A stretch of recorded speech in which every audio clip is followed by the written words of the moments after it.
सौदा के तोशा खास से औलाद सारी प्यारी होती है, खा वो सादतमंद हो या नाफरमान। मगर वालदैन को दोनों के हक़ में दुआ भी करनी होती है और मकदूर पर कोशिशें भी। सादतमंद औलाद के लिए ज़रूर खैर की आप दुआ भी मांगते हैं और साथ ही उसके अच्छे मुस्तकबिल के लिए जो आपकी हैसियत होती है उसके मुताबिक बहुत कुछ करते भी हैं। बयान वैसे ही नाफरमान औलाद के लिए आपकी ज़िम्मेदारी बहुत ज़्यादा होती है, क्योंकि ऐसे बच्चे आप पर डिपेंडेंट होते हैं, आपसे सारे बेनिफिट्स लेते हैं और फिर आपकी एलानिया तज़लील भी करते हैं और बहुत से जोड़ तोड़ भी करते हैं।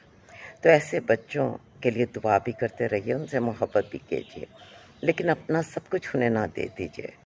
इसलिए कि जो बच्चे सब कुछ लेने के बावजूद आपकी तज़लील से पास नहीं आते, आपकी तहकीर करते हैं, आपको दुख देते हैं, तो ऐसे बच्चों पर खुदा न खास्ता कभी आप पर बुरा वक्त आ जाए तो वो आपके साथ नहीं होंगे और फिर ऐसे बच्चों के लाइफ पार्टनर्स भी आपकी तकलीफ़ का बायस होंगे। तो बेहतर है कि ऐसे बच्चों के साथ मामलात को एहतियात और एक ख़ास नज़्म व ज़ब्त के दायरे में रखिए, क्योंकि ये सलीका आपके भी काम आएगा और आपकी उस नाक़बत अंदेश औलाद के भी।